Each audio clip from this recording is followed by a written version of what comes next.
Hi, this is William Ramsey. Welcome to William Ramsey Investigates. Tonight I'm going to read a history book that references these events that took place in France in the city of Loudun, L-O-U-D-U-N. Its principal figure's name was Urbain Grandier, or Grandier, Grandier. And Aldous Huxley wrote about the story in his book, The Devils of Loudun, and that was published in 1952. I can't read from that, it's still under copyright.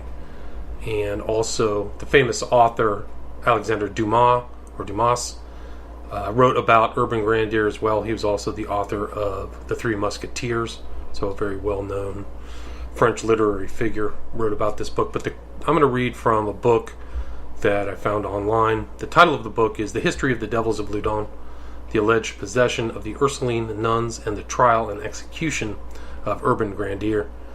Told by an eyewitness, translated from the original French by Edmund Goldsmith, published privately in Edinburgh in 1887. And it's in 3 chapters, so I will read the introduction and the 3 chapters. So this is the introduction.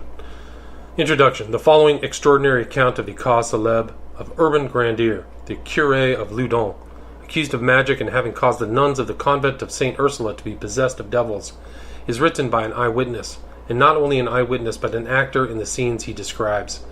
It is printed at Poitiers, chez J. Thoreau, Imprimeurs au Roy, University of 1634. I believe 2 copies are only known, my own and the one in the National Library, Paris. The writer is a Monsieur de Niau, counselor at La Flèche, evidently a firm believer in the absurd charges brought against Grandier.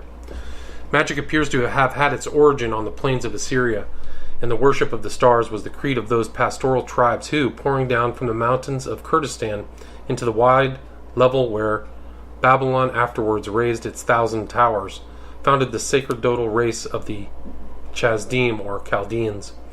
To these men were soon allotted peculiar privileges and ascribed peculiar attributes, until, under the name of the Magi, they acquired a vast and permanent influence.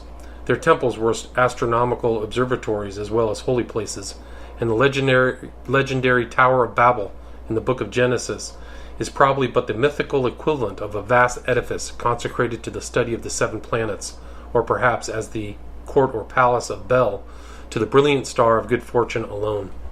Availing themselves of the general adoration of the stars, they appear to have invented a system of astrology, the apotalismatic science, by which they professed to decide upon the nature of coming events and the complexion of individual fortunes, with a special reference to the planetary aspects. In Persia, magic assumed yet a more definite development. The Chaldeans had attributed the origin of all things to a great central everlasting fire. The foundation of the Persian system, usually ascribed to Zerdusht or Zoroaster, was the existence of 2 antagonistic principles, Ormuzd, the principle of good, and Ahriman, the principle of evil. In Persia, everything associated with science or religion was included under the denomination magic. The Persian priests were named the Magnes or Magi, but they did not arrogate to themselves the entire credit of intercourse with the gods. Zoroaster, who was king of Bactria, made some reservations for the sake of exalting the regal power, and taught that the kings were illuminated by a celestial fire which emanated from Ormuzd. Hence the sacred fire always preceded the monarch as a symbol of his illustrious rank, and Plato says the Persian king studied magic, which is a worship of their gods. It was, however, in Egypt that magic received its development as an art. The most famous temples in Egypt were those of Isis at Memphis and Busiris, of Serapis and Canopus, Alexandria and Thebes, of Osiris and Apis and Pythia. Isis, the wife of Osiris, derives her name from the Coptic word Isi, or plenty, and would seem to typify the earth, but she is usually represented as a goddess of the moon. Isis was also employed as a personification of wisdom, and to a certain extent she may be regarded as a symbol of the eternal will, her shrines bearing the enigmatic inscription, "I am the all that was, that is, that will be. No mortal can raise my veil." Horus was the son of Isis and was instructed by his mother in the art of healing. Horus, synonymous with light, is the king or spirit of the sun. Astrological science and magic were earnestly and eagerly studied by Egyptian priests.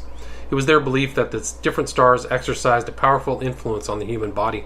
Their funeral ceremonies may be quoted as an illustration, for they agree in sharing among the divinities the entire body of the dead. To Ra, or the sun, they assign the head; to Anubis, the nose and lips; to Hathor, the eyes; to Selk, the teeth, and so on.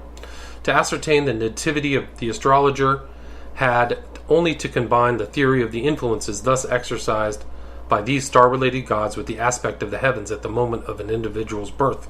It was an element of the Egyptian as well as of the Persian astrological doctrine that a particular star controlled the natal hour of everyone. Through the instrumentality of Orpheus, Musaeus, Pythagoras, and others who had traveled in Egypt and had been initiated by the priest into their mysteries, magic found its way into Greece, and there assumed various novel developments. The Greek sorcery was chiefly manifested in the peculiar rites of the Orphilotelesta, the invocation of the dead, the cave of Trophonius, the oracles of the gods, and the worship of Hecate. The latter mysterious deity, the moon goddess, was the patron divinity of the sorcerers. From her, as from one of the powers of the netherworld, proceeded phantoms that taught witchcraft, hovered among the tombs, and haunted crossways and places accursed by the blood of the murdered or the suicide. The Mormo, the Seriops, the Empusa were among the goblin crew that did her bidding.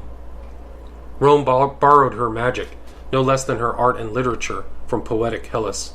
The occult science does not appear to have been known to the Romans until about 200 years before the Christian era, but they had previously cultivated a modification of the Etruscan sorcery, comprising the divination of the future, the worship of the dead, the evocation of their lemurs or phantoms, and the mystic ceremonies of the Mana Genita, a nocturnal goddess of awful character. Numa was the great teacher of the ancient Roman magic, which probably partook both of a religious and medical character. The Christian Church at the outset of its history forbade the practice of pagan magic, but taught what may be described as a magic of its own. Both Origen and Tertullian held that mania and epilepsy were produced by the action of demons or evil spirits confined within the bodies of the sufferers, and that these were to be exorcised by certain forms of words. The Church formally recognized the efficacy of exorcism in 367, when the Council of Laodicea ordained that only those should practice it who were duly authorized by the bishops. Connected with magic and magical rites were the supposed curative properties of the relics of the saints, and the divine origin popularly ascribed to visions and ecstatic trances.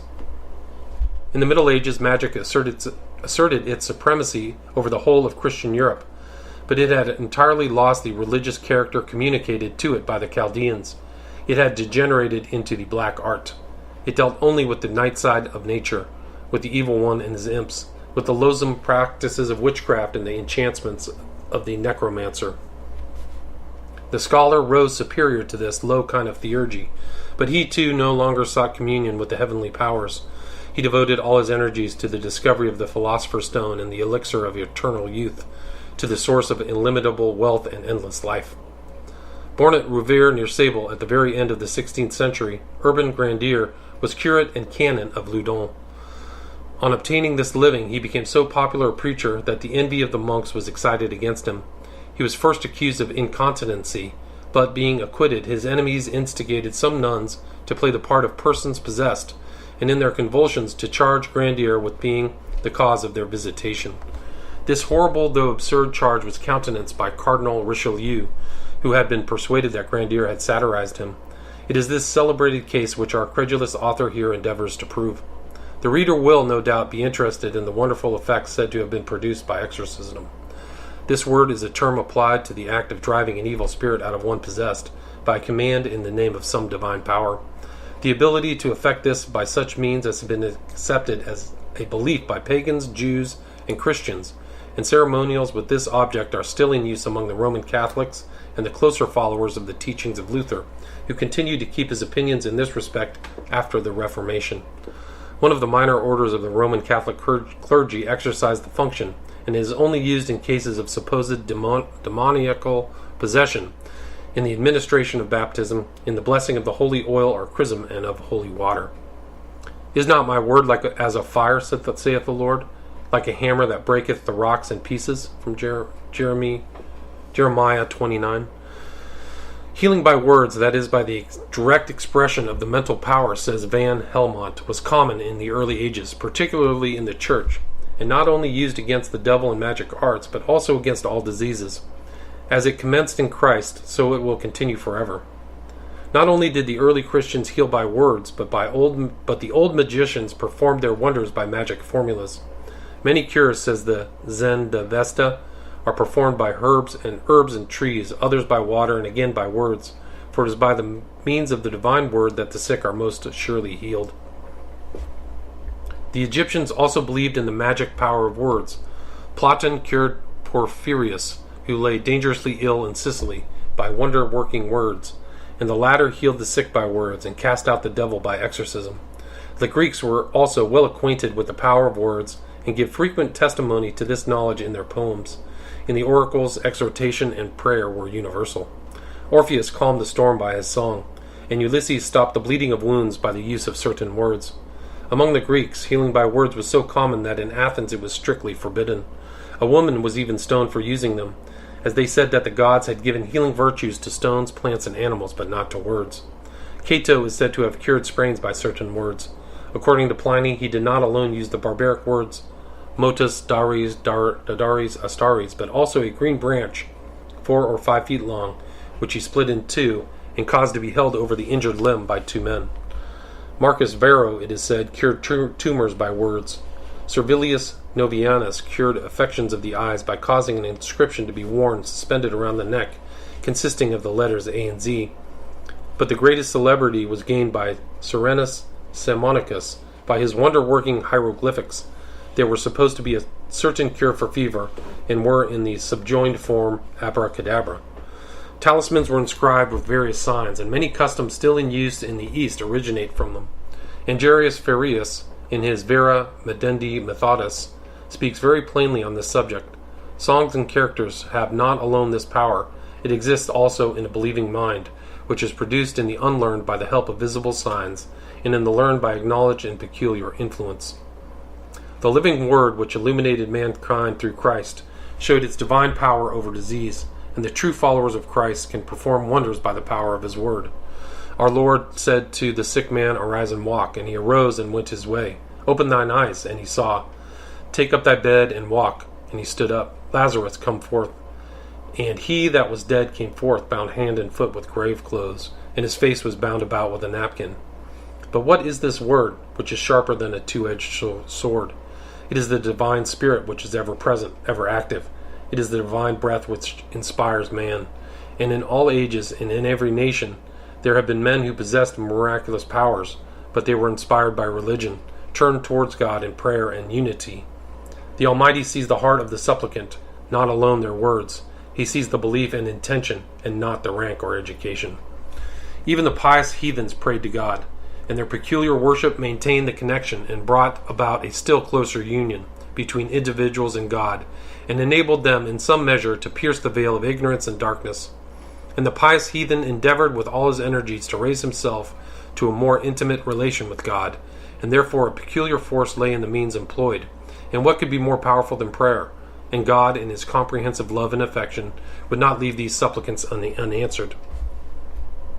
It would be superfluous to enumerate many instances of the efficacy of prayer, as exemplified in pious and believing men, which we might meet with in all ages, and among all nations. In later times many are well known. I shall, however, mention one, which appears to me the clearest and least doubtful. Kierson relates as follows, quote, "I knew a seer who gained a power of foretelling the future by prayer during the night on a mountain, where he was accustomed to lie on his face, and he used this power for the assistance of the sick in the most unpretending manner.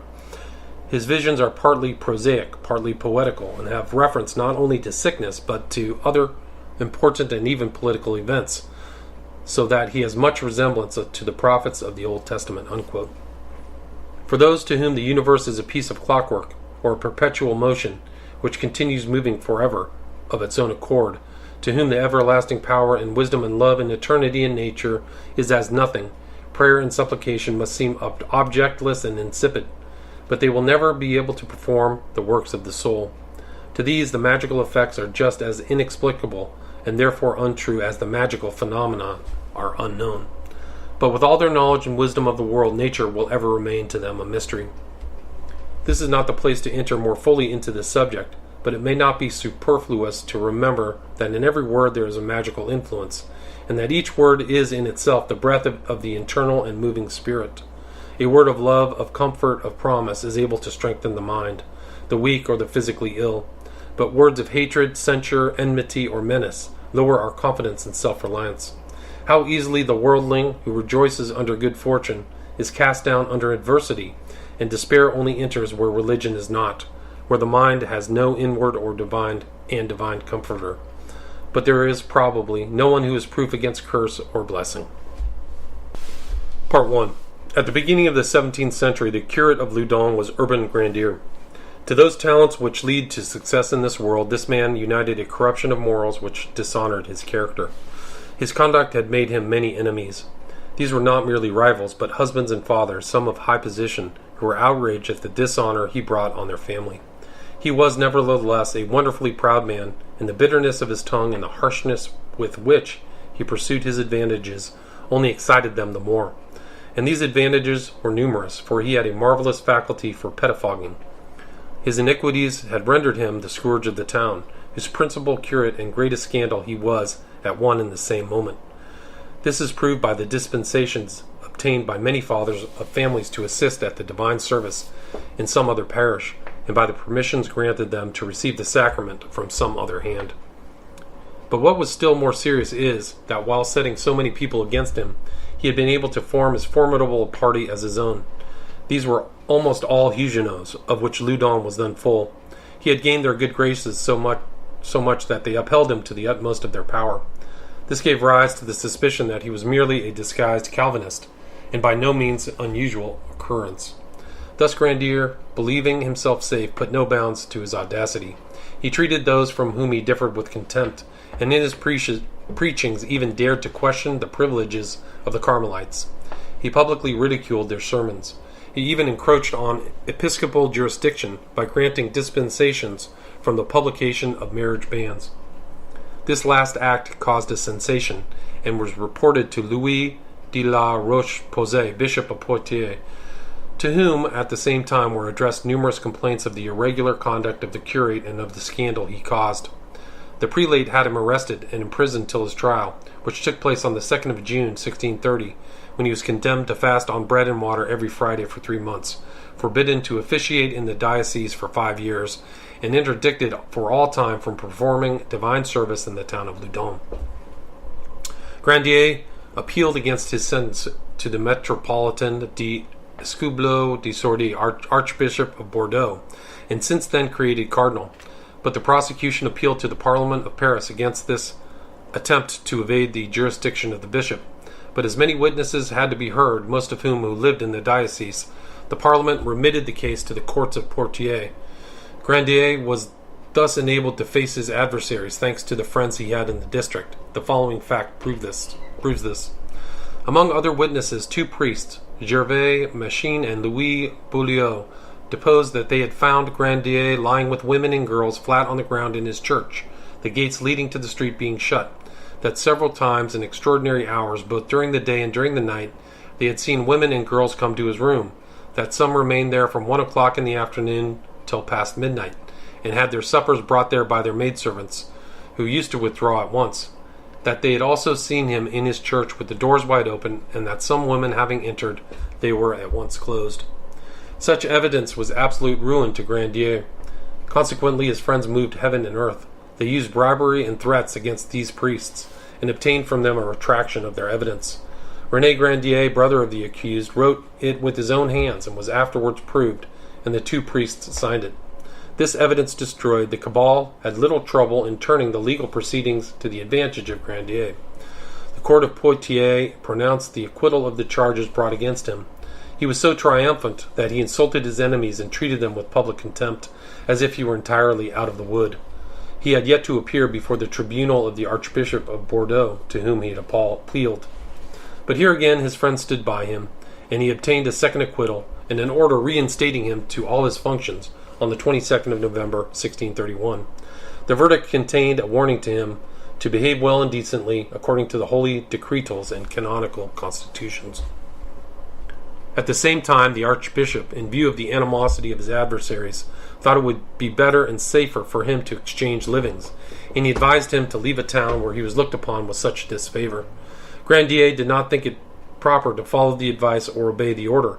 Far from showing the modesty which was enjoined him, he looked upon his acquittal as a triumph, and returned to Loudun with a laurel branch in his hand, for the mere purpose of insulting his opponents.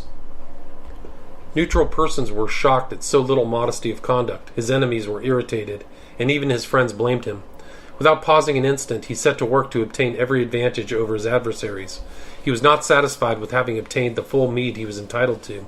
He resolved to carry his vengeance as far as law would allow him, and prepared to prosecute before the courts all those who had taken steps against him, and to claim damages of various amounts, and the restitution of the revenues of his cure, the sentence of the Archbishop of Bordeaux entitling him thereto.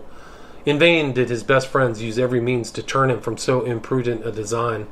God, who intended to cut off this gangrenous member from the body of his church, and to make him an example memorable to all ages, abandoned him to his own wilful blindness. Nevertheless, amidst all these proceedings, nothing had been as yet heard of magic, and up to this time no one had even thought of suspecting him of that crime. 6 years previously, a convent of nuns of the Order of St. Ursula had established itself at Loudun. This community, like every new institution, was in somewhat straitened circumstances, though the social position of its members was good. Most of them were daughters of the nobility, while the remainder belonged to the best bourgeoisie of the country. The good reputation of the new order, he was not quite 50 years old, and the high character that it bore in Loudun, had also attracted to it a great number of pupils. The nuns were therefore enabled with economy to make ends meet, and could look forward to the future with confidence. The Mother Superior, Madame de Béfil, daughter of the Marquis de Cozes, was related to Laubardemont, Councillor of State and afterwards Intendant of the provinces of Touraine, Anjou, and Maine.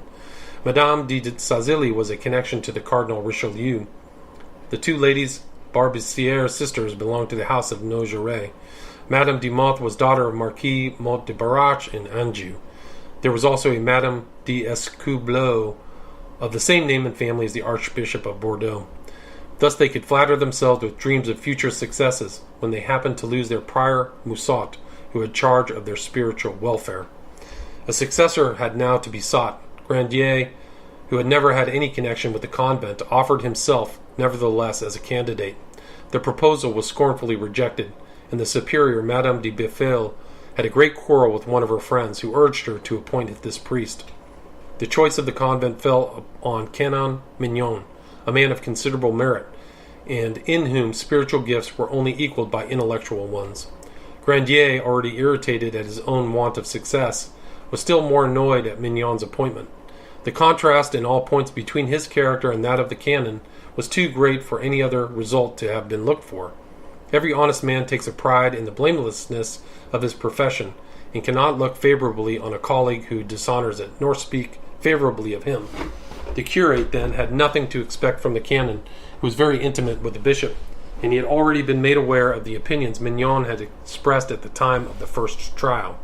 These circumstances were not likely to induce Grandier to look with a kindly eye on his successful competitor, and he consequently determined to give plenty of work to the confessor and to his penitents.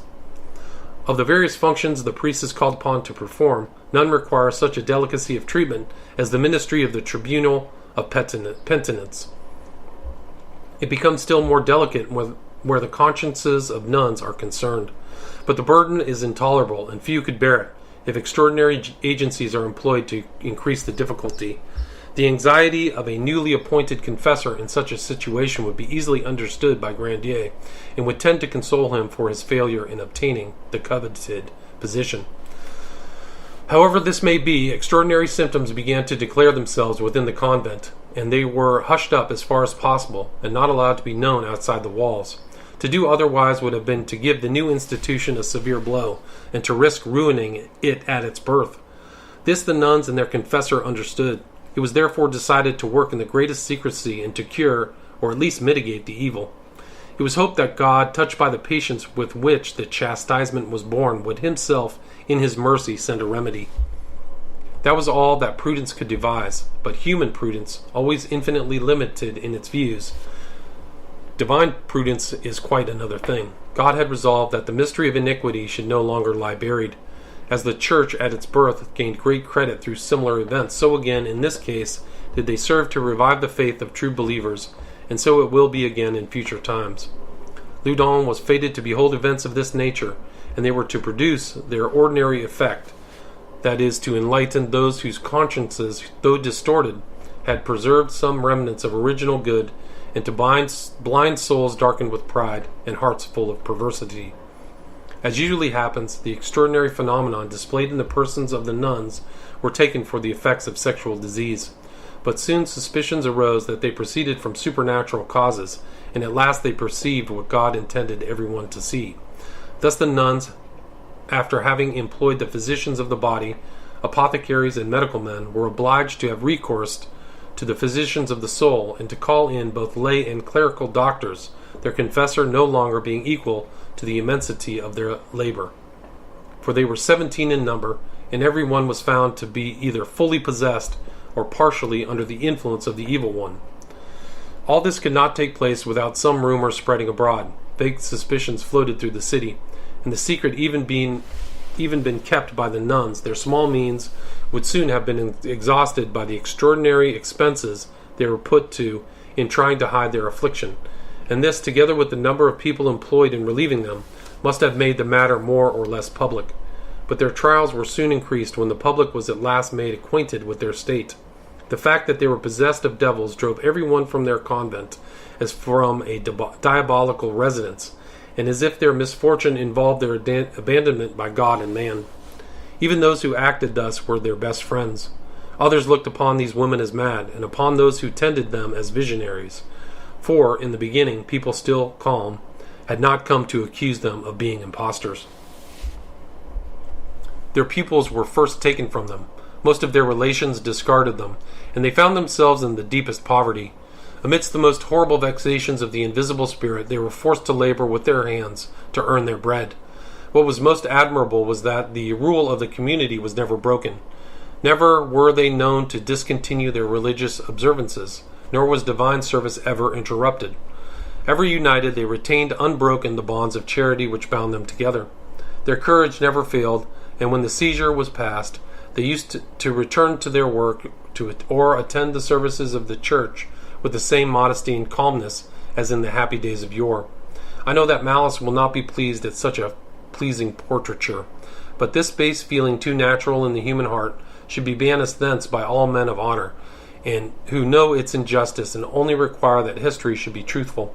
Probability itself is in favor of our statements, for when God permits us to be attacked so violently by our common enemy, it is as a trial to ourselves to sanctify us and raise us to a high degree of perfection, and simultaneously he prepares us for victory, grants us extraordinary grace, which we have only to assimilate and profit by. It became necessary to have recourse to exorcisms.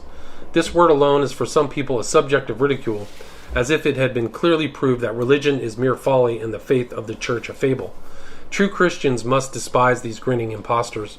Exorcisms then were employed. The demon, forced to manifest himself, yielded his name. He began by giving these girls the most horrible convulsions, and went so far as to raise from the earth the body of the superior who was being exorcised, and to reply to secret thoughts which were manifested neither in words nor by any exterior signs. Questioned according to the form prescribed by the ritual as to why he had entered the body of the nun, he replied it was from hatred. But when, being questioned as to the name of the magician, he answered that it was Urbain Grandier, profound astonishment seized Canon Mignon and his assistants. They had indeed looked upon Grandier as a scandalous priest, but never had they imagined that he was guilty of magic. They were therefore not satisfied with one single questioning. They repeated the interrogatory several times, and always received the same reply.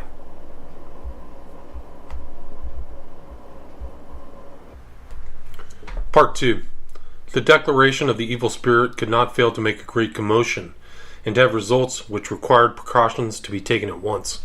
The canon, like a wise man, put himself in communication with justice, and informed the magistrates of what was passing at the convent on the 11th of October, 1632. Grandier, prepared for all contingencies, had already taken his measures. Many of the magistrates belonged to the new religion and were favorable to him, looking upon him as a secret adherent. They served him as he expected. At the same time, he made all possible use of his extraordinary talents for pettifogging, presented petition on petition, questioned every statement of the exorcists and of the nuns, threatened their confessor Mignon, complained that his reputation was attacked, and that the means were thus taken from him of doing the good his position required, and demanded that the nuns should be locked up and the exorcisms be put to an end. He knew well enough that his demands were out of the question, and that civil justice had nothing to do with the exercise of religious functions. But he wished, if possible, to embarrass the exorcists and commit the judges with the bishops, or, at any rate, throw discord among them, and give his Calvinists an opportunity of crying out. He succeeded. The magistrates separated. Only those who were favorable to him remained. The rest ceased to appear at the exorcisms, and Mignon soon withdrew from the convent. Excitement rose in the public mind. 1,000 arguments on this or that side permeated the town, and 1,000 quarrels took place on all sides. This excitement, however, and these disputes settled nothing, and the exorcisms which continued had no better result. Grandier triumphed, and his friends admired his wit, his skill, and proclaimed aloud that he could be convicted of nothing, not even as regards women, although they knew well how far he had gone in this matter. Until now the court had taken no notice of the affair, but the noise it had made in the world since the first days of October 1632 had reached the Queen's ears. She requested information, and the Abbé Marescot, one of her chaplains, was sent to examine into the matter and report to her. He arrived at Loudun on the 28th of November and witnessed what was going on. No immediate consequences followed, but an incident soon occurred which caused a sudden change in the position of affairs. The king had resolved to raise the castles and fortresses existing in the heart of the kingdom, and commissioned Laubardemont to see the demolition of that of Loudun. He arrived and saw what a ferment the town was in, the animosity that reigned there, and the kind of man who caused the commotion. The complaints of those who were victims of the debaucheries, of the pride, or of the vengeance of the curate touched him, and it seemed to him important to put an end to the scandal. On his return, he informed the king and the cardinal minister of the facts. Louis VIII, naturally pious and just, perceived the greatness of the evil, and deemed it his duty to put a stop to it. He appointed Laubardemont to investigate the matter without appeal, with orders to choose in the neighboring jurisdictions the most straightforward and learned judges. The commission is dated 30th of November, 1633. Nothing less was needed to bring to justice a man upheld by a seditious and enterprising party, and so well versed in the details of chicanery, an art always shameful in any man, but especially to an ecclesiastic. The king issued at the same time 2 decrees to arrest and imprison Grandier and his accomplices. Armed with such powers, the commissioner did not fear to attack a man who had so often succeeded in gaining either a non-suit or some question of form, or in turning accusations to his own advantage, or else dragging out proceedings to such a length as to weary his adversaries and his judges.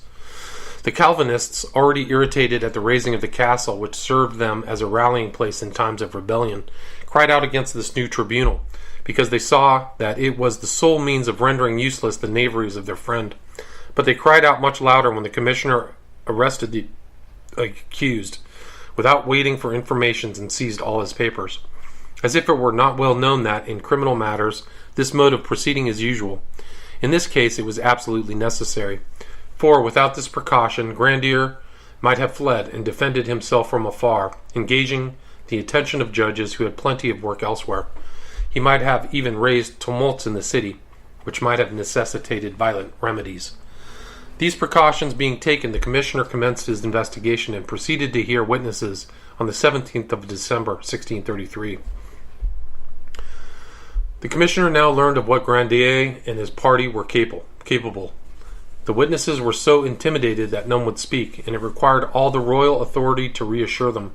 He therefore issued a proclamation forbidding the intimidation of witnesses under penalty of prosecution, and the Bishop of Poitiers, having supported the king's decision, and the 2 priests, Gervais Manchin and Martin Boulieu, who had been forced to retract their evidence in the former trial, presented a petition in which they declared that they had been seduced and constrained by several persons in authority to recall their evidence.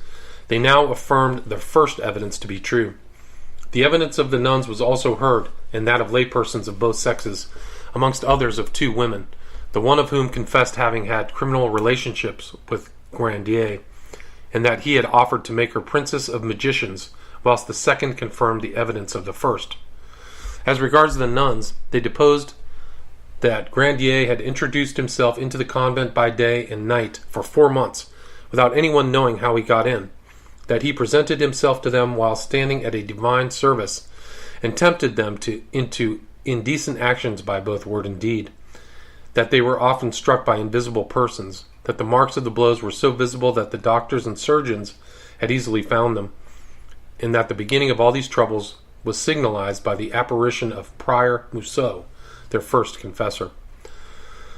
The Mother Superior had 7 or 8 other nuns, when confronted with Grandier, identified him, although it was ascertained that they had never seen him save by magic, that he had never had anything to do with their affairs. The 2 women formerly mentioned and the 2 priests maintained the truth of their evidence. In a word, besides the nuns and 6 laywomen, quote, 60 witnesses deposed to adulteries, incest, sacrileges, and other crimes committed by the accused, even in the most secret places of his church, as in the vestry where the Holy Host was kept, on all days and at all hours, unquote. It may well be imagined that the mother, brothers, and friends of the accused did not abandon him. They appealed to every possible authority. The details of these proceedings would be as wearisome as useless, as the commissioner, by the very terms of his commission, was placed above all such dilatory pettifogging, and therefore refused or annulled all applications in that direction. He then questioned the accused as to the facts and articles of accusation, and after having made him sign his confessions and denials, proceeded to Paris to inform the court of what he had done. The king and his council thought it right to furnish him with means to overcome all obstacles to a speedy decision. This precaution was necessary, for letters from the Bailly of Loudun, Grandier's chief supporter, to the Procurator General of the Parliament, were intercepted, in which it was asserted that the possession was an imposture. The latter's reply was also seized. Monsieur Laubardemont returned therefore to Loudun with a decree of the council dated 31st of May, 1634, confirming all his powers and prohibiting Parliament and all other judges from interfering in this business, and forbidding all parties concerned from appealing, under penalty of a fine of 500 livres. He caused Grandier to be transferred from the prison of Alger to that of Loudun, so as to have him at hand to confront with witnesses if need be. But first of all, he considered it necessary to examine the nuns carefully. For this purpose, with the consent of the bishop, he sequestrated them in different convents, and interrogated them so severely that one might have thought they themselves were the magicians. Quote, he saw them all, the one after the other, for several days, and listened to their conversations, to observe their mode of thought. He inquired minutely into their lives, their morals, their behavior, not only secular but religious. His depositions, or notes, which represented the evidence of 20 girls, including a few not nuns, filled 50 rolls of official paper, and were the admiration of all judges, so great was the prudence and care they demonstrated, unquote. On the other hand, the Bishop of Poitiers, after having sent several doctors of theology to examine the victims, came to Loudun in person, and exorcised them himself, or had them exorcised by others in his presence for 2 months and a half. Never was work done with such care and attention. All precognitions over, the commissioner began to confront the accused with the witnesses, and the latter maintained, face to face with Grandier, the evidence they had given against him. As regarded the nuns, it was observed that they never contradicted themselves, whether questioned together or separately, though they were examined often by different persons and as skillfully as possible. Now, criminals did not manage this, for the cleverest have the greatest difficulty in avoiding contradictory statements. Those writers who have supported Grandier have never discovered the least discrepancy in the evidence of the nuns, nor did Grandier ever plead malice on their part as a defense, for they had never seen him, nor had he had anything to do with their affairs, as we have said. If, as calumny asserts, the only thing sought was the death of Grandier, here were sufficient proofs to burn him, if only for abusing the privileges of his ministry and of his church, or for the sacrileges he had committed therein. But justice is not satisfied with punishing one kind of crime when she finds traces of another still more serious. It was moreover a Christian duty to assist the views of God, who permitted so strange an event, to confound the calumnies of the Protestants, and to prove the demonstration of possession of the nuns, and the magic exercised by the accused. To this the commissioners and the other judges applied themselves. Thus, as it was a matter rather of religion than of jurisprudence, they resolved to begin by prayer to God, who is the Father of all light, rightly considering that all France was watching the trial with eager eyes, that it was shrouded in a thick veil of obscurity, that their verdict would entail important consequences. They therefore prepared to receive divine assistance and grace by frequent confessions, and by often receiving the Holy Sacrament. Then they decreed a general procession to implore celestial aid in so difficult a matter, and to excite the devotion of the masses by their example. They went in a body during the whole of the trial to visit the churches of the city, set aside by the bishop for 40-hour services, and reached each in time for the elevation of the host. Thence the exorcist went to the church fixed upon for the exorcisms, and the judges proceeded to the tribunal to continue the case. In the evening, all returned to church for evensong. The examination lasted 40 days, during which demons gave them the clearest proofs of their presence in the bodies of the persons exorcised, and every day added new evidence against Grandier, and yet never said anything against him which did not turn out strictly true. These assertions merit distinct proof, which will be found interesting. As regards the presence of devils in the possessed, the Church teaches us in its ritual that there are 4 principal signs by which it can be undoubtedly recognized.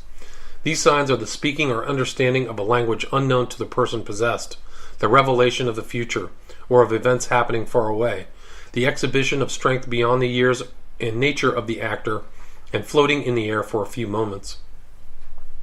The Church does not require, in order to have recourse to exorcisms, that all these marks should be found in the same subject. One alone, if well authenticated, is sufficient to demand public exorcism. Now they are all to be found in the nuns of Loudun, and in such numbers that we can only mention the principal cases. Acquaintance with unknown tongues first showed itself in the Mother Superior. At the beginning she answered in Latin the questions of the ritual proposed to her in that language. Later she and the others answered in any language they thought proper to question in. M. Launay de Razilly, who had lived in America, attested that, during a visit to Loudon, he had spoken to them in the language of a certain savage tribe of that country, and that they had answered quite correctly, and had revealed to him events that had taken place there. Some gentlemen of Normandy certified in writing that they had questioned Sister Clara Cecily in Turkish, Spanish, and Italian, and that her answers were correct. M. Nisme, doctor of the Sorbonne, and one of the chaplains of the Cardinal de Lyon, having questioned them in Greek and German, was satisfied with their replies in both languages. Father Vignier, superior of the oratory at La Rochelle, bears witness in his Latin narrative that, having questioned Sister Elizabeth a whole afternoon in Greek, she always replied correctly and obeyed him in every particular. The Bishop of Nîmes commanded Sister Clara in Greek to raise veil and to kiss the railings at a certain spot. She obeyed, and did many other things he ordered, which caused the prelate to exclaim one must be an atheist or a lunatic not to believe in possession. Some doctors questioned them also as to the meaning of some Greek technical terms, extremely difficult to explain, and only known to the most learned men, and they clearly expressed the real signification of the words. Lastly, Grandier himself being confronted with them, his bishop invested him with the stole to exorcise the Mother Superior, who, he declared, knew Latin. But he did not dare to question her or the others in Greek, though they dared him to it, whereon he remained very embarrassed. As to the revelation of hidden matters or of events passing afar off, proofs are still more abundant.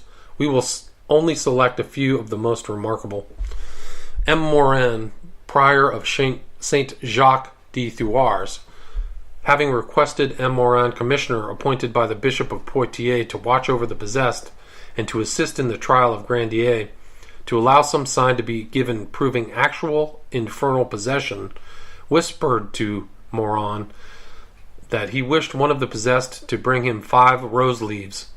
Sister Clara was then away in the refectory, Morin ordered in his thoughts the demon who possessed her to obey the wish of M. Morin for the greater glory of God. Thereupon the nun left the refectory, went into the garden, whence she brought first a pansy and other plants, and presented them with roars of laughter, saying to de Morin, "Is that what you wish, father? I am not a devil to guess your thoughts." To which he replied, "Obedias," or obey. She then returned to the garden, and after several repetitions of the order, presented through the railings a little rose branch, on which were 6 leaves. The exorcist said to her, "Obey to the letter under penalty of malediction." She then plucked off 1 leaf and offered the branch, saying, "I see you will only have 5. The other was 1 too many." The prior was so convinced by what he saw that he went out with tears in his eyes. An official report of the fact was drawn up. Madame Laubard-Montaltz tried the same experiment in order to convince many skeptics who were present. She was equally successful. The Lieutenant Criminel of Orleans, the President Tour, Lieutenant General Maisant, and myself also had our curiosity gratified. I desired that Sister Clara should bring me her beads and say an Ave Maria. She first brought a pin and then some aniseed. Being urged to obey, she said, "I see you want something else," and then she brought me her beads and offered to say an Ave Maria. M. Chiron, prior of Malzay, desiring to strengthen his belief in demoniacal possession, begged Morin to allow him to whisper to a third party the sign he required. He thereupon whispered Fernaison, canon and provost of the same church, and wished the nun to fetch a missal then lying near the door, and put her finger on the introit of the Mass of the Holy Virgin, beginning Salve Sancta Parens. De Morans, who had heard nothing, ordered Sister Clara, who was likewise ignorant of what had been said, to obey the intentions of M. Chiron. This young girl then fell into strange convulsions, blaspheming, rolling on the ground, exposing her person in the most indecent manner, without a blush, and with foul and lascivious expressions and actions, till she caused all who looked on to hide their eyes with shame. Though she had never seen the prior, she called him by his name and said he should be her lover. It was only after many repeated commands and an hour's struggling that she took up the missal, saying, "I will pray." Then, turning her eyes in another direction, she placed her finger on the capital S at the beginning of the introit aforesaid, of which facts reports were drawn up. De Millier, a gentleman of Maine, certified that, being present at the exorcism of Sister Clara, and on his knees, the devil asked him whether he was saying a De Profundis for his wife, which was the case. The Marquis de la Mothe, son of M. Parabel, governor of Poitou, certified that Sister Louise Nogaret had disclosed his most secret faults in the presence of Father Tranquille and of Madame Nuant, his aunt. The same de la Mothe also asked an exorcist to make Sister Clara, who was in the convent, to come out, kneel down, and say an Ave Maria. She came after repeated commands and obeyed. Chevalier de Mere, who was present, asked the devil on what day he had last confessed. The devil answered Friday. The Chevalier acknowledged this to be correct, whereupon Sister Clara withdrew. But as he wished to try the devil again, he begged the exorcist to make her return, and whispered some words to the Marquis and the monk for the nun to repeat. The exorcist refused, as the words were indecent. He changed them, therefore, into Pater et Filius et Spiritus Sanctus. He whispered those words so low that the exorcist could hardly hear them.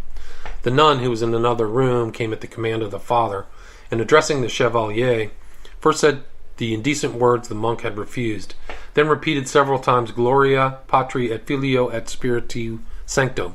She was ordered to say the words exactly as she had been desired, but she said she would not.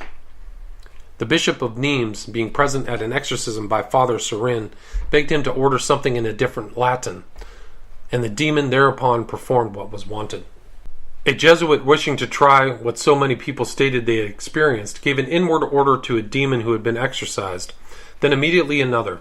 In the space of a second he gave 5 or 6 orders, which he countermanded one after another, and thus tormented the devil, who was ordered to obey his intentions.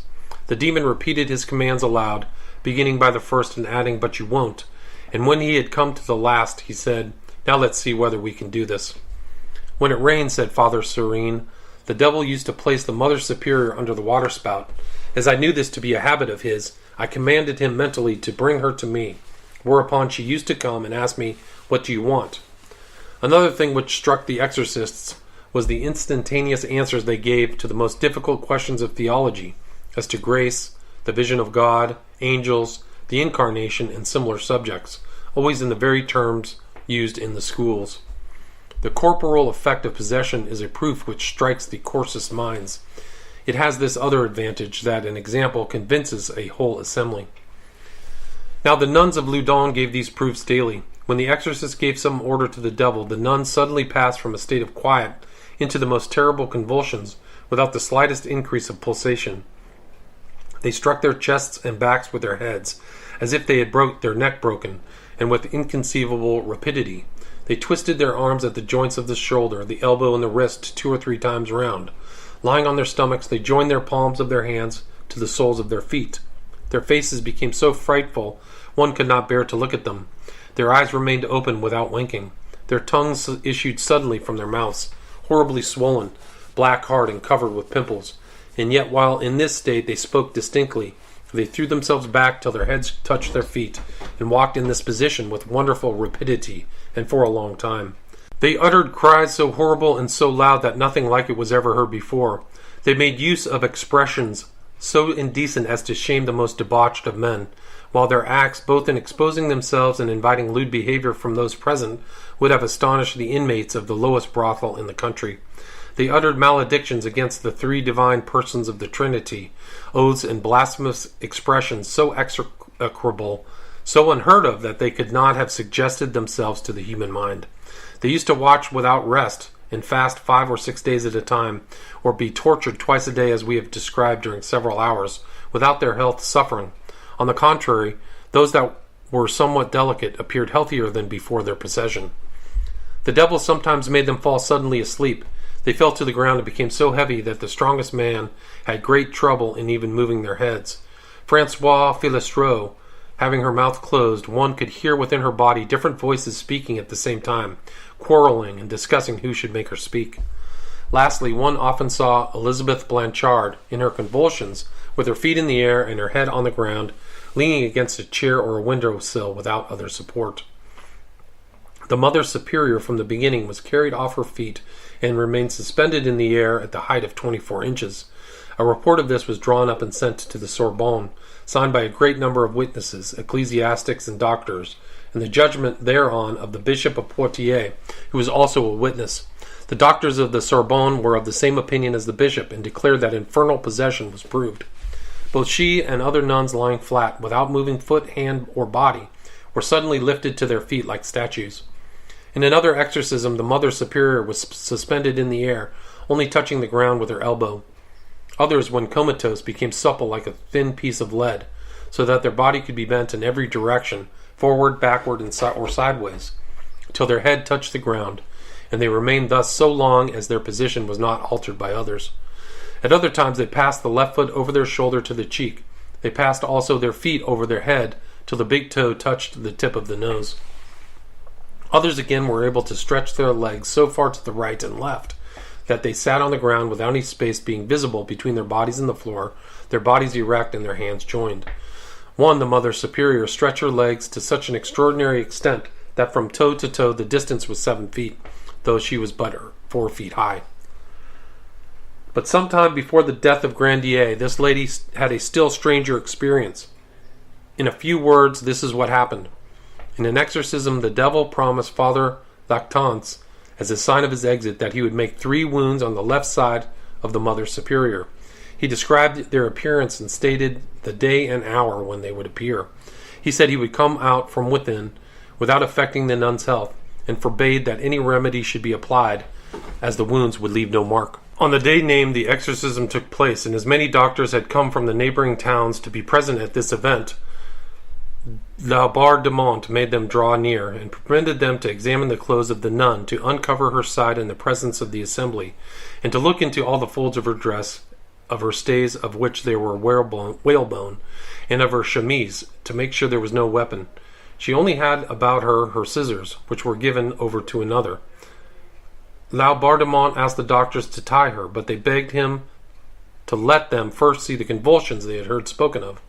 He granted this, and during the convulsions the superior suddenly came to herself with a sigh, pressed her right hand to her left side, and withdrew it, covered with blood. She was again examined, and the doctors with the whole assembly saw 3 bloody wounds of the size stated by the devil. The chemise, the stays, and the dress were pierced in 3 places, the largest hole looking as if a pistol bullet had passed through. The nun was thereupon entirely stripped, but no instrument of any description was found upon her. A report was immediately drawn up, and Monsieur, brother of the king, who witnessed the facts, with all the nobles of his court, attested the document. Part 3.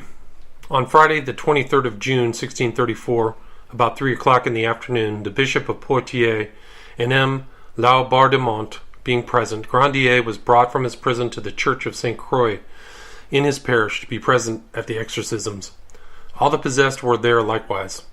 As the accused and his partisans declared that the possessions were mere impostures, he was ordered to be himself the exorcist, and the stole was presented to him. He could not refuse, and therefore, taking the stole and the ritual, he received the pastoral benediction, and after the Veni Creator had been sung, commenced the exorcism in the usual form. But where he should haughtily have given commands to the demon, instead of saying, Impero, I command, he said, Cogor vos, that is, I am constrained by you. The bishop sharply reprimanded him, and as he had said that some of the possessed understood Latin, he was allowed to interrogate in Greek. At the same time, the demon cried out by the mouth of Sister Clara, Speak Greek or any language you like, I will answer. At these words he became confused, and could not say anything more. To behave thus, or to acknowledge the truth of the accusation, is one and the same thing, but other circumstances strengthened this certainty. Any man whose own writing testifies against him is lost. Now this is what Grandier experienced. The devils, in several instances, confessed 4 pacts he had entered into. This word pact is somewhat equivocal. It may mean either the document by which a man signs himself to the devil, or the physical symbols whose application will produce some particular effects in consequence of the pact. Here is an example of each case. Grandier's pact, or magical characters, whereby he gave himself to Beelzebub, was as follows, quote, My Lord and Master Lucifer, I recognize you as my God, and promise to serve you all my life. I renounce every other God, Jesus Christ, and all the other saints, the Catholic, Apostolic, and Roman Church, its sacraments with all prayers that may be said for me, and I promise to do all the evil I can. I renounce the holy oil and the water of baptism, together with all the merits of Jesus Christ and his saints, and should I fail to serve and adore you, and do homage to you thrice daily, I abandon to you my life as your due, unquote. These characters were recognized as being in Grandier's own hand. Now here is a specimen of the other kind of pact or magical charm. It was composed of the flesh of a child's heart, extracted in an assembly of magicians held at Orleans in 1631, of the ashes of a holy wafer that had been burnt, or of something else which the least straight-laced decency forbids me to name. The most convincing proof of Grandier's guilt is that one of the devils declared he had marked him in 2 parts of his body. His eyes were bandaged, and he was examined by 8 doctors, who reported they found 2 marks in each place, that they had inserted a needle into the depth of an inch without the criminal having felt it, and that no blood had been drawn.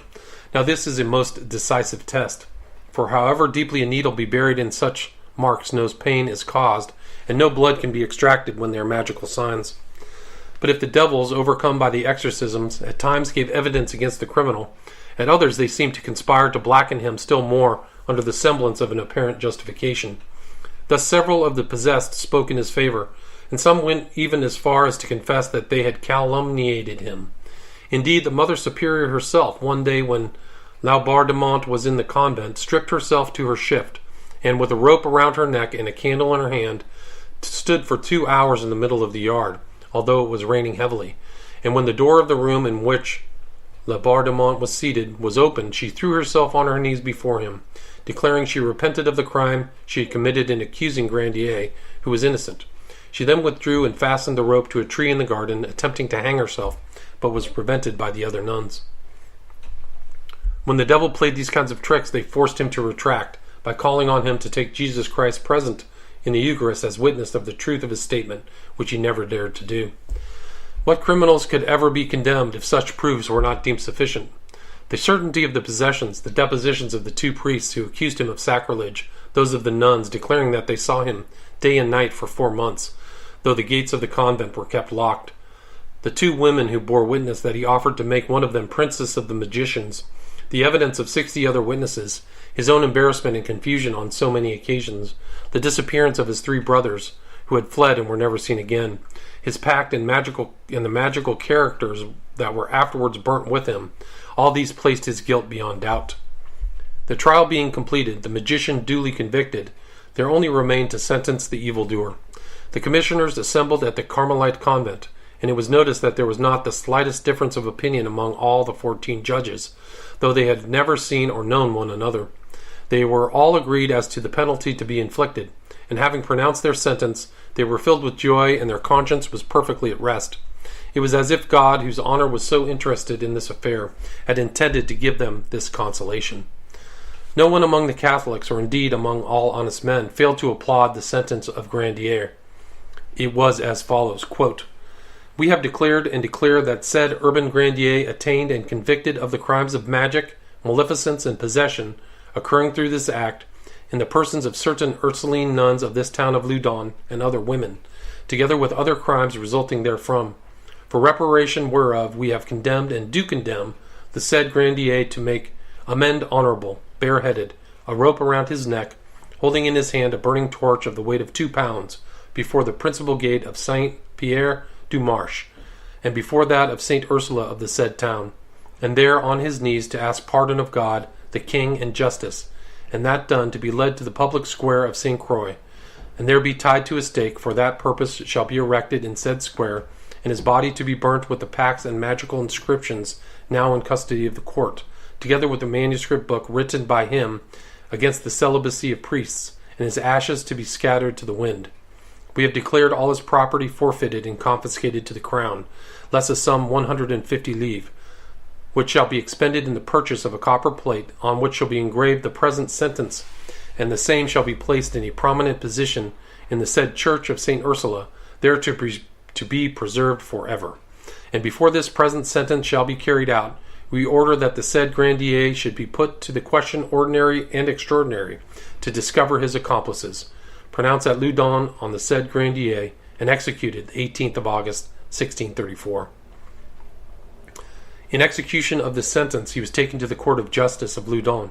His sentence having been read to him, he earnestly begged Laubardemont and the other commissioners to mitigate the rigor of their sentence. Laubardemont replied that the only means of inducing the judges to moderate their penalties was to declare at once his accomplices, and by some act of repentance for his past crimes, to implore divine mercy. The only answer he gave was that he had no accomplices, which was false, for there was no magician but must be accompanied by others. For the last 40 days the commissioner had placed at his side 2 monks to convert him, but all was in vain. Nothing could touch this hardened sinner. It is true, however, that the conversion of a magician is so rare an occurrence that it must be placed in the rank of miracles. "I am not astonished," said one who was present, "at his impenitence, or at his refusing to acknowledge himself guilty of magic, both under torture and at his execution. For it is known that magicians promise the devil never to confess their crime, and he in return hardens their heart, so that they go to their death stupid and altogether insensible to their misfortunes." Before being put to the torture, the prisoner was addressed by Father Lactance, a man of great faith, chosen by the Bishop of Poitiers to exercise the instruments of torture, as is always done in the case of magicians, and in order to induce him to repent. Every one shed tears except the prisoner. Laubardemont also spoke to him, together with the lieutenant criminel of Orleans, but notwithstanding their efforts they made no impression. This determined Laubardemont to try the effects of torture. The boots were applied, and the judge repeated his questions as to his accomplices. He always replied that he was no magician, though he had committed greater crimes than that. Questioned as to what crimes, he replied, crimes of human frailty, and added that were the guilty of magic, he would be less ashamed of that than his other crimes. This speech was ridiculous, especially in the mouth of a priest, who must know better than a layman that of all crimes the greatest is that of sorcery. Torture drew from him nothing but cries, or rather sighs from the depth of his bosom, unaccompanied by tears. though the exorcist had abjured him, according to the ritual, to weep if he were innocent, but if guilty to remain tearless. Although he was very thirsty, he several times refused to drink holy water when presented to him. At length, pressed to drink, he took a few drops, with glaring eyes and a horrible look on his face. Never in the greatest agony of torture did he mention the name of Jesus Christ or the Holy Virgin, save when repeating words he was ordered to speak, then only in so cold a manner and with such constraint that he horrified the assistants. He never cast his eyes on the image of Christ, nor on that of the Virgin, which were opposite to him, and they were offered to him in vain, whereupon the judges remonstrated with him. They were still more scandalized when they tried to make him say the prayer which every good Christian addresses to his guardian angel, especially in great extremities, and he said he did not know it. Such was his conduct under torture. In such a crisis, every feeling of religion would be awakened in an ordinary man. His legs were then washed and placed near the fire to restore circulation.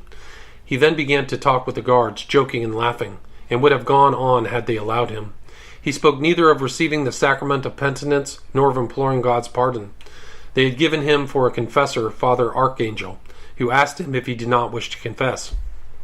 He replied that he had done so the previous Tuesday, after which he sat down and dined with the same appetite as usual, drank 3 or 4 glasses of wine, and spoke of all kinds of things except of God.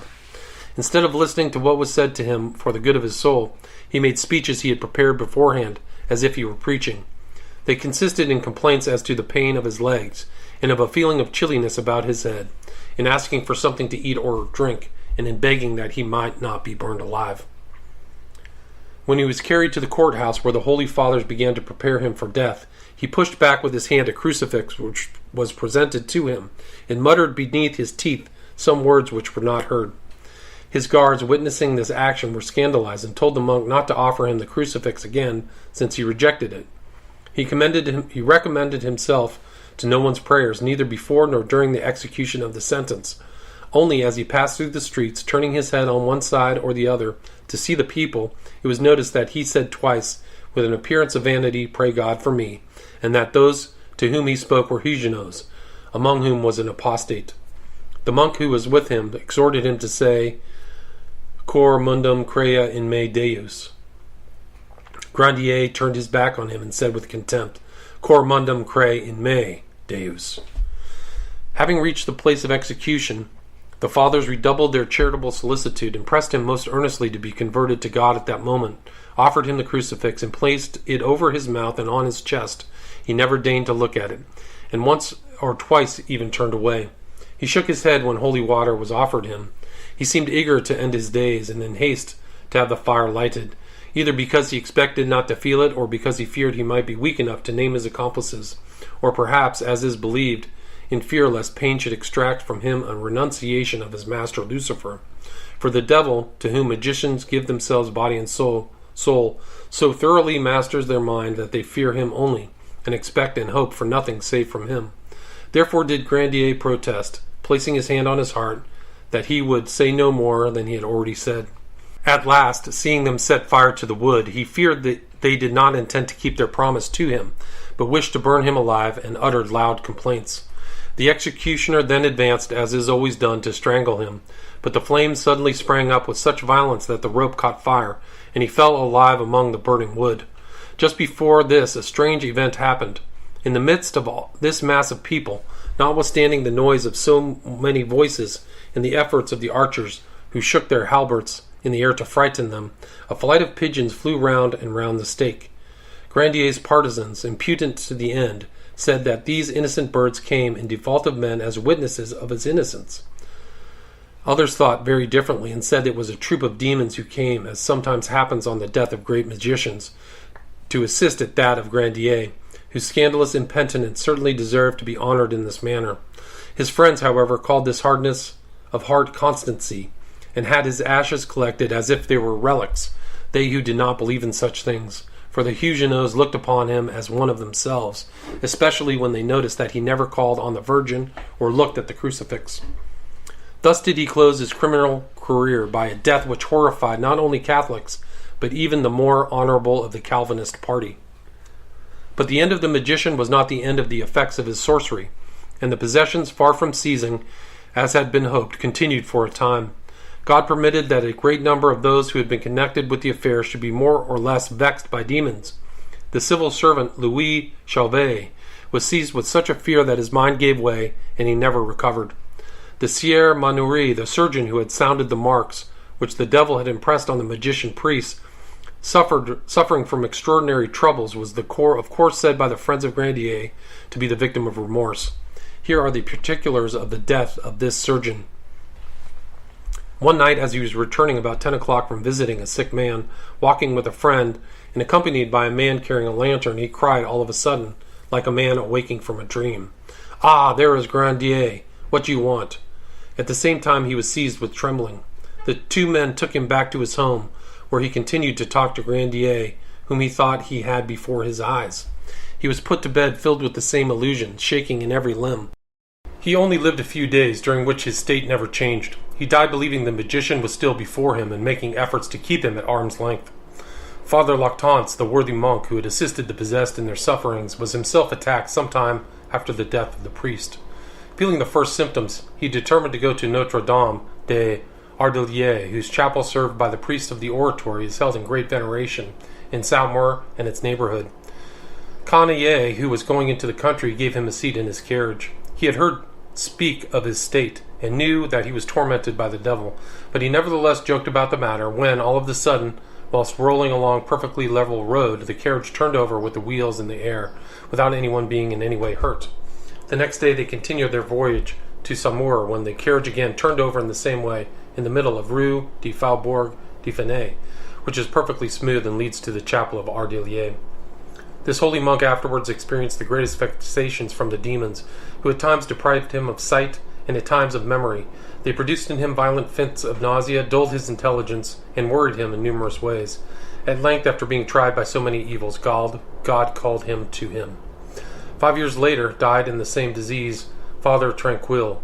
He was a holy monk, a celebrated preacher, gifted with a judicious mind and great piety and a profound humility. A laborious exorcist, much feared by the devils, he had preferred that painful duty, generally little sought for, to the fame of preaching, and had devoted himself to the service of the possessed of Loudun. The demons, irritated at his constancy, determined to possess his body, but God never allowed him to be entirely possessed. Nevertheless, his cruel enemies succeeded in attacking his senses to a certain extent. They cast him to the ground, they cursed and swore out of his mouth, they caused him to put out his tongue and hiss like a serpent. They filled his mind with darkness, seemed to crush out his heart, and overwhelmed him with 1,000 other torments. On the day of Pentecost, they attacked him more violently than ever. He was to have preached, but was too ill to attempt it. But his confessor ordered the devil to leave him at liberty, and commanded the Father to ascend the pulpit. He did so, and preached more eloquently than if he had prepared his sermon for weeks. This was his last sermon. He performed Mass for 2 or 3 days more, then took to his bed to rise no more. The demons caused him pains, the violence of which none knew but he. They shrieked and howled out of his mouth, but he remained clear-headed. The following morning the monks saw that God had given rein to the powers of hell, and determined to abandon to them the life of the monk. He himself begged that extreme unction be administered to him, when they should see that he was passing away. About 12 o'clock, a demon who was being exorcised declared that Father Tranquille was at his last gasp. They hastened to see if it were true. He was dying, so the sacrament was administered to him. He died and received the crown he had gained by combats with hell, so courageously sustained. The opinion of His Holiness attracted an enormous crowd to his funeral. A Jesuit pronounced his funeral elegy, and a worthy epitaph was engraved on his tomb. Another matter that should be mentioned is that when extreme unction was administered to him, the devils, driven away by the sacrament, were forced to leave him. But they did not go far, for they entered the body of another excellent monk who was present, and whom they possessed henceforward. They vexed him first by violent contortions and horrible howlings, and at the moment of Tranquille's death they cried horribly, "He is dead," as if they would say, "It's all over, no more hope of this soul." At the same time, casting themselves on another monk, they worked him so horribly that, in spite of the many that held him, he kept kicking in the most violent manner towards the deceased. He had to be carried away. Father Surin, a Jesuit, had succeeded Father Lactance. He, too, had his trials. The demons used to threaten him out of the mouth of the Mother Superior, who was under his care. Once in the presence of the Bishop of Nîmes, The demon took up his position on the face of the nun. Suddenly he disappeared and attacked the father, made him grow pale, sat on his chest, and stopped his voice. But soon obeying the order of another exorcist, he returned to the nun, spoke through her mouth, and showed himself extremely hideous and horrible on her face. And the father, returning to the fight, continued his duties as if he had never been attacked. In one afternoon he was thus attacked and released 7 or 8 times. But these assaults were followed by others still more violent, so that in his exorcisms he seemed to be struck with violent interior blows, borne to earth, and violently shaken by his adversary. He remained in this state sometimes half an hour, sometimes an hour. The other exorcist applied the Holy Sacrament to the places where he felt the demon, sometimes to his chest, sometimes to his head. When the devil left him, he reappeared on the face of the mother, where the monk, with holy vengeance, pursued him and constrained him to adore the Holy Sacrament. Once the devil threw him out of a window onto the rock where stands the convent of the Jesuits and broke one of his thighs. After having sustained during many years with perfect patience and resignation these terrible trials, he was freed from them, and at length died in the odor of sanctity. As to the Mother Superior, towards the end of the year 1635, something happened to her of a most extraordinary nature. Lord Montague came to Loudon, accompanied by 2 other English noblemen. He brought the exorcists a letter from the Archbishop of Tours, ordering them to edify his lordship as much as possible. The superior, in the midst of a convulsion, stretched out her left arm, and the name of Joseph appeared on it written in capital letters. The report of this event was signed by the English noblemen. Lord Montague hastened to Rome, abjured his heresy, embraced the ecclesiastical career, and, under another name, settled in France, where he lived many years. He is mentioned in the memoirs of Madame Motteville. At the beginning of 1636, on Twelfth Night, Father Cerne resolved to compel the last demon that remained in the Mother Superior to adore Christ. He had the lady tied to a bench. The exorcisms drove the demon into a fury, and instead of obeying, he vomited a multitude of maledictions and blasphemies against the 3 persons of the Holy Trinity, against Jesus Christ, and against his Holy Mother, so execrable that one would be horrified to read them. The father knew that he was about to come out, and the lady unbound. After tremblings, contortions, and horrible howlings, Father Cerne pressed him more and more with the Holy Sacrament in his hand, and ordered him in Latin to write the name of Mary on the lady's hand. Raising her left arm into the air, the fiend redoubled his cries and howls, and a last convulsion issued from the lady, leaving on her hand the holy name Maria, in letters so perfectly formed that no human hand could imitate them. The lady felt herself free and full of joy, and a Te Deum was sung in honor of the event. Such is the true story of the possession of the nuns of Loudun and of the condemnation of Urbain Grandier, so different from the false accounts hitherto published. Even those who do not blush to deny the truth of infernal possessions need only notice that the human race has always believed, and still believes, that there are intelligent creatures in existence other than man, and almost similar to those whom the pagans have always represented as gods of evil, or subterranean genii, like the demons believed in by Christians. And the belief in infernal possession, having in it no longer anything repugnant, will seem at once to them not only possible but probable. To believe that Urbain Grandier was unjustly condemned and executed, we must blindly believe hundreds of things which revolt common sense. One of the Protestant writers, for example, after having said in 1,000 different ways that the possession of the nuns of Loudun was a mere imposture and horrible farce, confesses that it is impossible to conceive human beings, and especially women, driving a priest to a horrible death by such a series of feigned possessions.